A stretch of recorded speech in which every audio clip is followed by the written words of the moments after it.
Salam. Tata ibadah minggu memperingati hari kebangkitan Tuhan Yesus Paskah kedua. Topik kebaktian hari ini adalah bangkit dan membangkitkan. Jemaat yang dikasihi Tuhan, sebelum ibadah kita mulai, kita berdoa. Amin. Jemaat yang dikasihi Tuhan, hari ini kita merayakan Paskah yang kedua. Pesta ini sengaja dirayakan 2 hari berturut-turut untuk menunjukkan kepada kita betapa pentingnya kebangkitan Yesus dalam iman kita.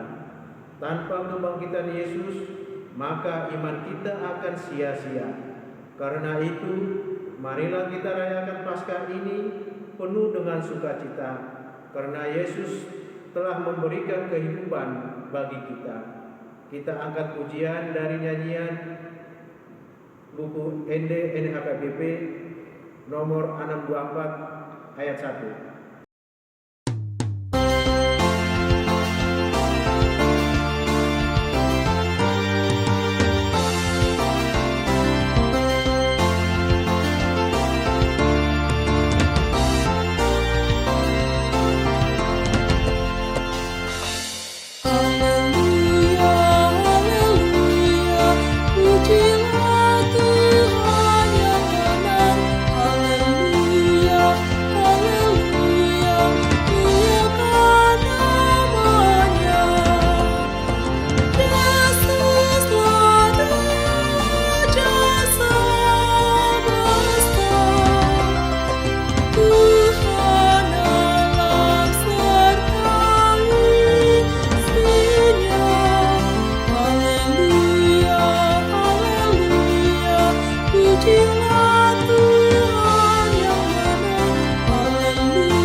Di dalam nama Allah Bapa dan nama anaknya Tuhan Yesus Kristus dan nama Roh Kudus yang menciptakan langit dan bumi.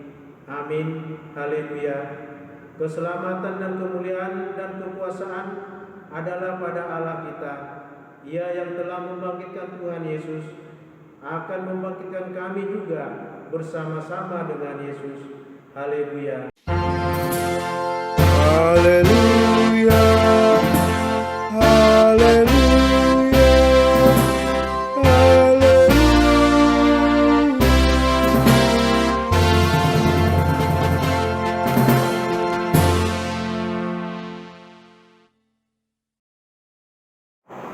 Marilah kita berdoa.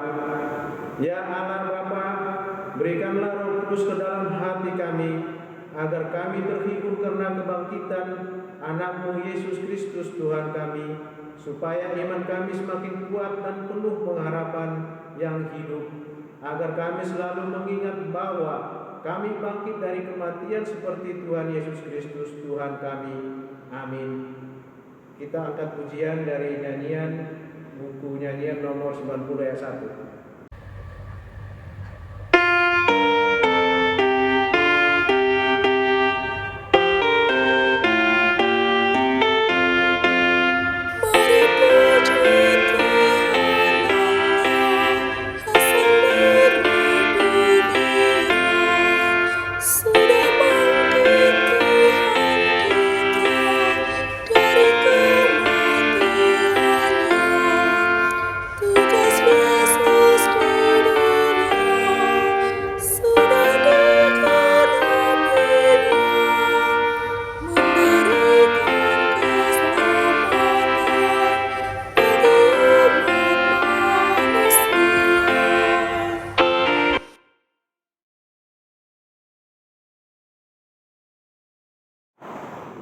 Hukum Taurat Tuhan pada perayaan Paskah yang kedua hari ini tertulis dalam 1 Korintus 1 ayat yang ke-8.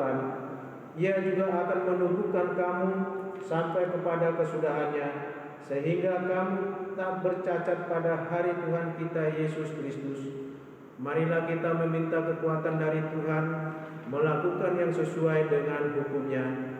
Ya Tuhan Allah, kuatkanlah kami melakukan yang sesuai dengan hukum-Mu. Amin. Kita angkat pujian dari nyanyian buku nyanyian HKBP nomor 94 ayat 2.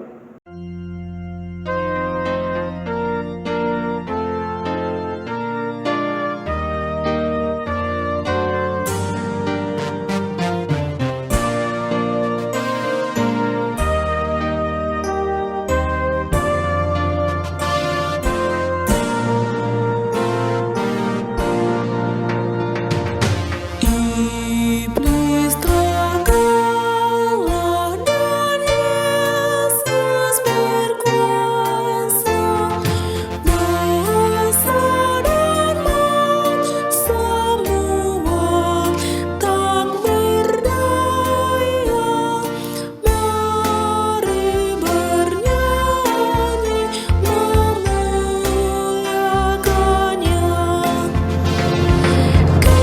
Kita selamat dan hidup kekal.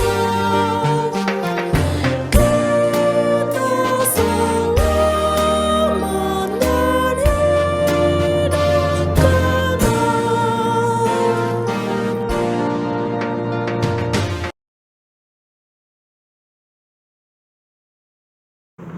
Marilah kita mengaku dosa di hadapan Tuhan.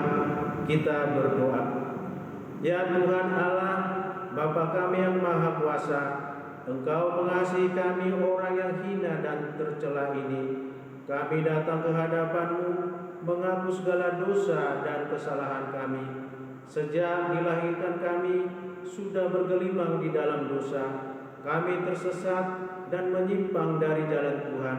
Kami sering melanggar hukum-Mu. Ya Tuhan kami, janganlah mengingat dosa dan pelanggaran kami pada masa muda, tetapi ingatlah kepada kami sesuai dengan kasih setia-Mu. Oleh karena kemurahan-Mu, ya Tuhan, lapangkanlah hati-Mu terhadap kami, orang yang berdosa ini. Amin. Kasihanilah kami Tuhan, ampunilah dosa kami.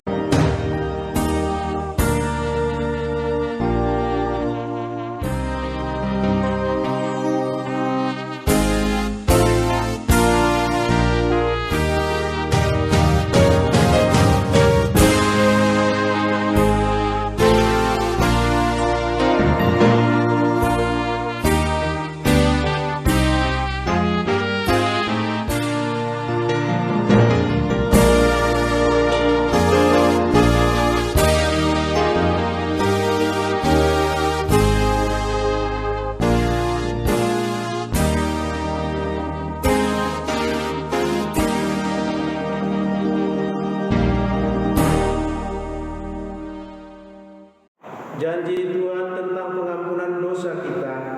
Dia yang tidak mengenal dosa telah dibuatnya menjadi dosa karena kita, supaya dalam Dia kita dibenarkan oleh Allah. Kemuliaan bagi Allah di tempat yang maha tinggi. Amin. Kita angkat pujian dari nyanyian buku nyanyian HKBP nomor 167 ayat 1.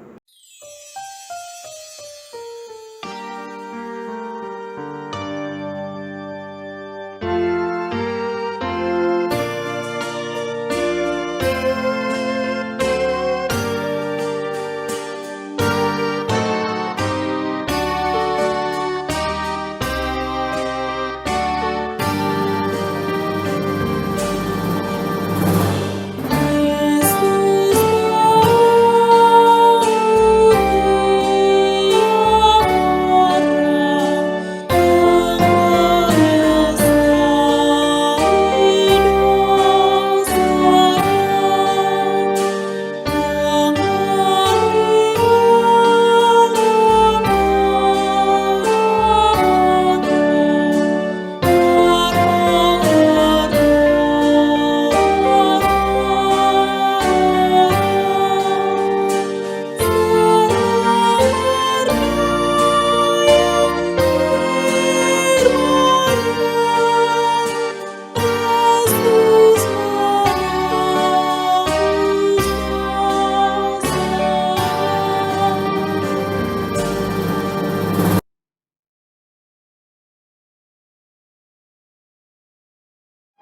Firman Tuhan yang ditetapkan pada ibadah Paskah kedua hari ini 1 Petrus 1 ayat 3 sampai dengan 12. Terpujilah Allah dan Bapa Tuhan kita Yesus Kristus, yang karena rahmat-Nya yang besar telah melahirkan kita kembali oleh kebangkitan Yesus Kristus dari antara orang mati kepada suatu hidup yang penuh pengharapan, untuk menerima suatu bagian yang tidak dapat binasa, yang tidak dapat cemar, dan yang tidak dapat layu, yang tersimpan di sorga bagi kamu, yaitu kamu yang dipelihara dalam kekuatan Allah karena imanmu sementara kamu menantikan keselamatan yang telah tersedia untuk dinyatakan pada zaman akhir.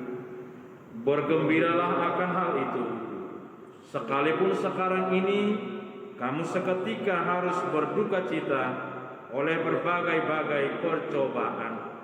Maksudnya semua itu ialah untuk membuktikan kemurnian imanmu yang jauh lebih tinggi nilainya daripada emas yang fana, yang diuji kemurniannya dengan api, sehingga kamu memperoleh puji-pujian dan kemuliaan dan kehormatan pada hari Yesus Kristus menyatakan dirinya.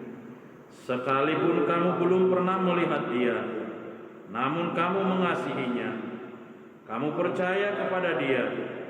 Sekalipun kamu sekarang tidak melihatnya, kamu bergembira karena sukacita yang mulia dan yang tidak terkatakan. Karena kamu telah mencapai tujuan imanmu, yaitu keselamatan jiwamu. Keselamatan itulah yang diselidiki dan diteliti oleh nabi-nabi yang telah bernubuat tentang kasih karunia yang diuntukkan bagimu. Dan mereka meneliti saat yang mana dan yang bagaimana yang dimaksudkan oleh Roh Kristus yang ada di dalam mereka, yaitu Roh yang sebelumnya memberi kesaksian tentang segala penderitaan yang akan menimpa Kristus dan tentang segala kemuliaan yang menyusul sesudah itu. Kepada mereka telah dinyatakan bahwa mereka bukan melayani diri mereka sendiri, tetapi melayani kamu dengan segala sesuatu yang telah diberitakan sekarang kepada kamu dengan perantaraan mereka yang oleh Roh Kudus yang diutus dari sorga menyampaikan berita Injil kepada kamu, yaitu hal-hal yang ingin diketahui oleh malaikat-malaikat. Demikianlah firman Tuhan. Berbahagialah orang yang mendengar firman Allah serta memeliharanya. Amin. Kita angkat pujian dari buku nyanyian HKBP nomor 632 ayat 1.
Marilah kita bersama-sama mengaku iman kepercayaan kita sebagaimana teman-teman seiman di seluruh dunia.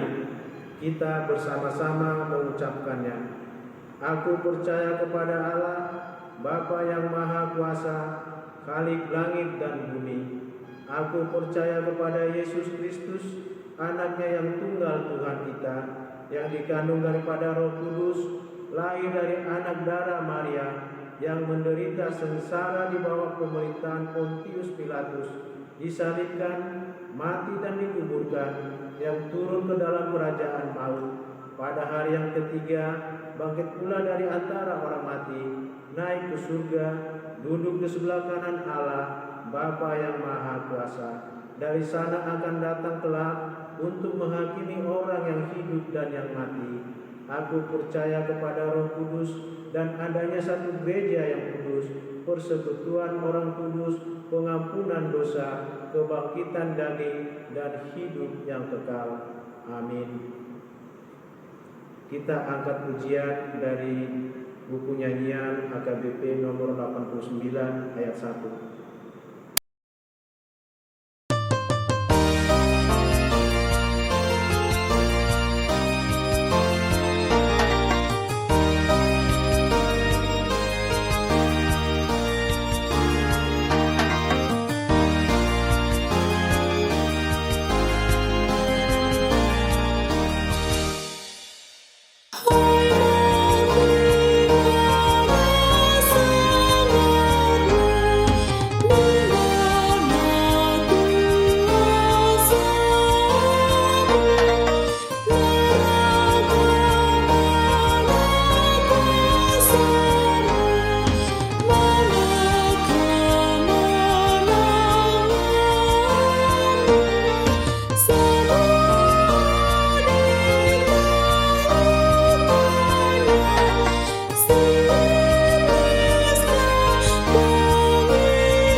Kita berdoa.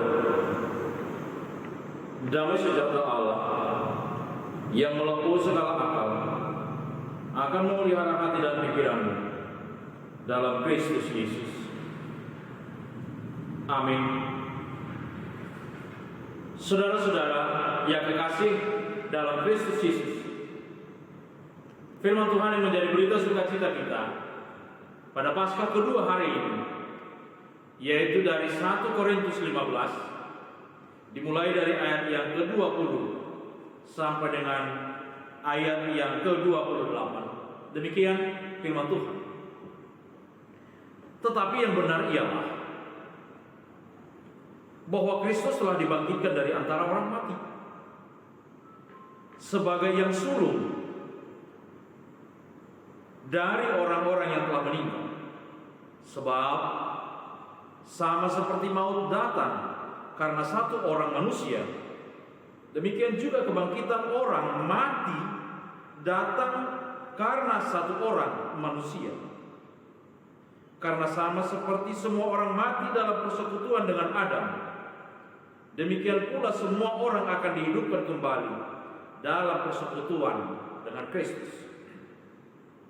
Tetapi tiap-tiap orang menurut urutannya. Kristus sebagai buah sulung. Sesudah itu mereka yang menjadi miliknya pada waktu kedatangannya. Kemudian tiba kesudahannya, yaitu bila mana ia menyerahkan kerajaan kepada Allah Bapa. Sesudah ia membinasakan segala pemerintahan, kekuasaan, dan kekuatan. Karena ia harus memegang pemerintahan sebagai raja sampai Allah meletakkan semua musuhnya di bawah kakinya. Musuh yang terakhir yang dibinasakan ialah maut. Sebab segala sesuatu yang telah ditaklukkannya di bawah kakinya. Tetapi kalau dikatakan bahwa segala sesuatu yang telah ditaklukkannya, maka teranglah bahwa ia sendiri yang telah menaklukkan segala sesuatu di bawah kaki Kristus itu tidak termasuk di dalamnya.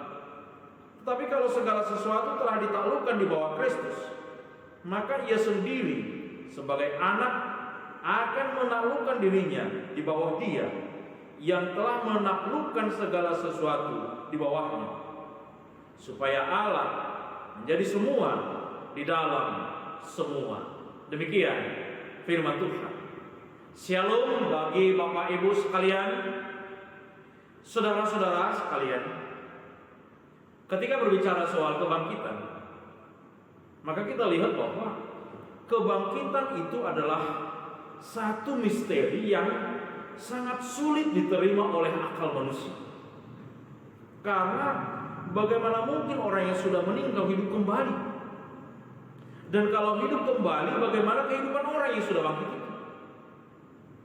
Pertanyaan-pertanyaan seperti ini tentu masih ada di antara orang-orang percaya, terutama yang datang dari orang Yunani, yang mengandalkan logika daripada mengandalkan iman. Di samping itu juga orang-orang Yahudi yang anti terhadap Yesus terus menyuarakan bahwa Yesus tidak bangkit dari antara orang mati. Maka untuk menjawab pertanyaan ini, saudara-saudara, Paulus dalam suratnya hari ini menjawab dengan tegas bahwa Yesus Kristus benar-benar telah dibangkitkan dari antara orang mati. Walaupun kitab suci tidak menceritakan bagaimana proses kebangkitan Yesus, namun kitab suci sangat jelas menunjukkan bahwa Yesus benar-benar bangkit. Hal itu dapat kita lihat dari kubur Yesus yang sudah kosong. Para penjaga juga melihat kubur telah kosong dan batu penutup kubur itu telah terbuka. Kemudian Yesus juga menampakkan diri kepada Maria, menampakkan diri kepada murid-murid yang lain, menampakkan diri juga kepada banyak orang. Karena itu saudara-saudara yang kekasih, tidak ada alasan bagi manusia untuk meragukan bahwa Yesus telah bangkit dari antara orang mati. Dalam kehidupan kita sekarang, hal yang utama bagi kita bukan lagi sebenarnya soal benarkah Yesus bangkit atau tidak. Namun yang menjadi pokok utama bagi kita adalah kalau Yesus sudah bangkit, maka apa dampak dari kebangkitan Yesus itu dalam kehidupan kita sehari-hari? Tema sentral kita pada minggu ini, pada Paskah kedua ini adalah bangkit dan membangkitkan. Yesus yang sudah bangkit, maka kita lihat apa yang dibangkitkan Yesus dalam kehidupan kita. Yang pertama, saudara-saudara, Yesus membangkitkan persekutuan baru. Firman Tuhan mengatakan bahwa maut datang melalui satu orang, yakni Adam. Dan sekarang kebangkitan juga datang melalui satu orang, yaitu Yesus.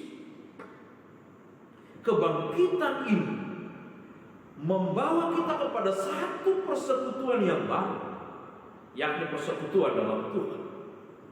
Semua orang menjadi milik Tuhan dan Yesus menjadi kepala dari persekutuan itu.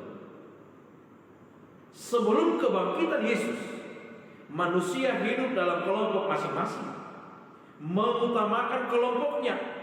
Bahkan ada yang menganggap orang lain berbeda dengan dia, bahkan menganggap orang lain salah. Inilah keberdosaan manusia yang menjadikan manusia semakin jauh dari keinginan Allah, yakni hidup dalam persekutuan dengan Tuhan. Kebangkitan Yesus membawa satu perubahan baru, karena membawa manusia dalam persekutuan baru.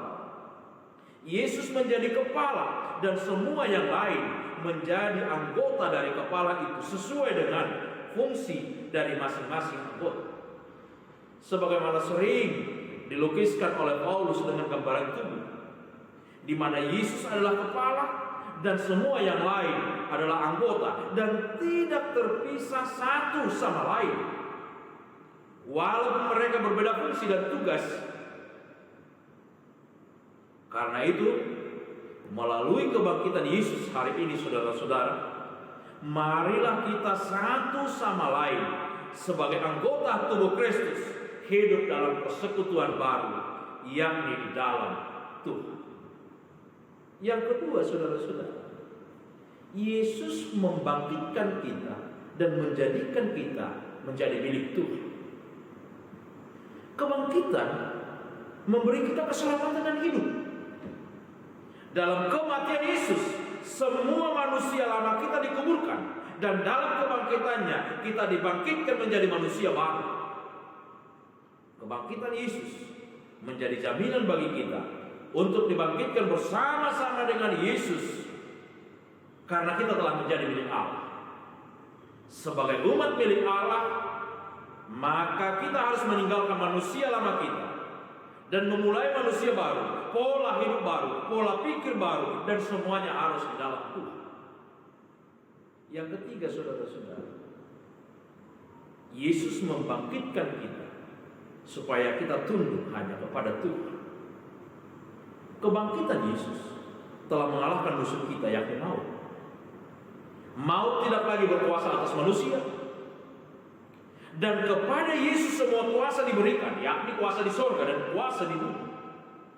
Di samping itu juga dikaruniakan kepadanya nama di atas segala nama, supaya segala lutut dan lidah mengaku bahwa Yesus adalah Tuhan. Semua harus tunduk kepada kuasa Yesus. Kepada siapakah kita tunduk hari ini? Apakah kita sudah tunduk kepada Allah? Atau kita masih menuruti keinginan kita sendiri? Sebagai orang yang dibangkitkan Kristus, marilah kita tunduk sepenuhnya kepada Allah, agar Ia memelihara hidup kita. Amin. Kita berdoa. Bapa yang baik, lewat kebangkitan-Mu hari ini, Engkau membangkitkan kami Tuhan dalam persekutuan yang baru. Engkau membangkitkan kami Tuhan menjadi umat milik-Mu, umat kesayangan-Mu. Karena itu Bapa, mampukan kami supaya kami tunduk hanya kepada-Mu. Biarlah lewat kebangkitan ini Tuhan, kami boleh menjadi manusia baru, manusia ciptaan baru di dalam Engkau, supaya hidup kami boleh menjadi kemuliaan bagi nama-Mu. Dalam Kristus Yesus kami berdoa. Amin. Saudara-saudara yang terkasih, marilah kita memberikan persembahan kita kepada Tuhan, dan kita angkat pujian kepada Tuhan. Kita bernyanyi.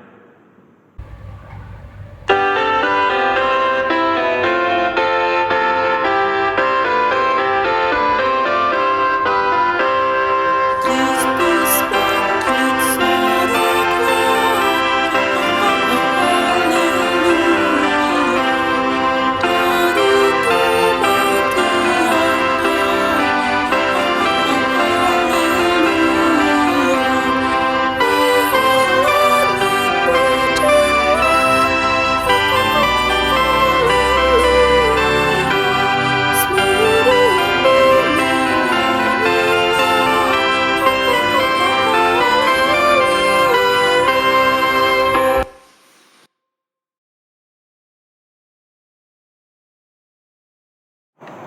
Marilah kita berdoa untuk menyerahkan persembahan kita kepada Tuhan.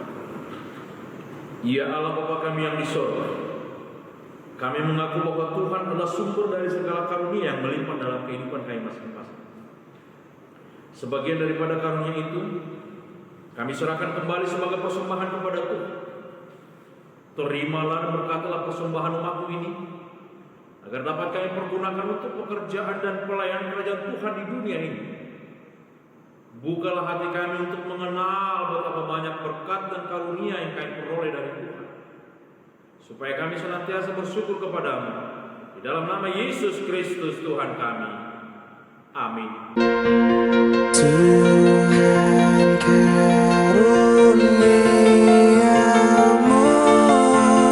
roh dan jiwaku semuanya,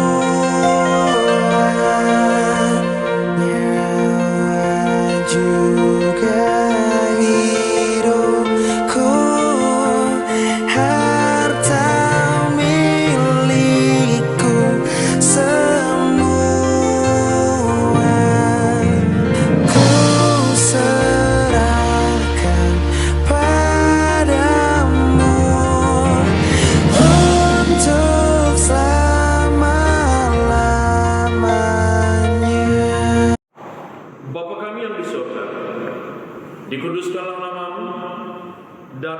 kerajaan-Mu. Jadilah kehendak-Mu di bumi seperti di surga.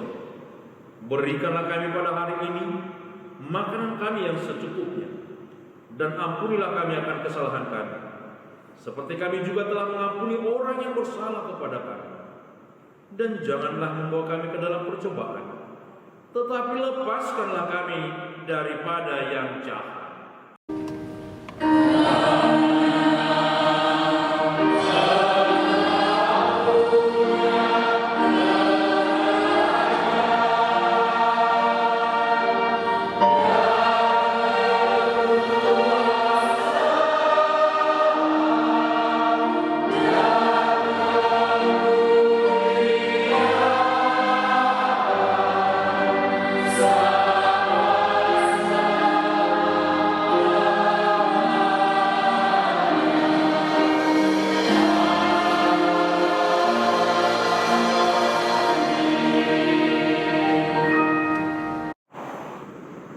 Tuhan memberkati engkau dan melindungi engkau. Tuhan menyinari engkau dengan wajah-Nya dan memberikan engkau kasih karunia. Tuhan menghadapkan wajah-Nya kepadamu dan memberikan engkau damai sejahtera. Amin.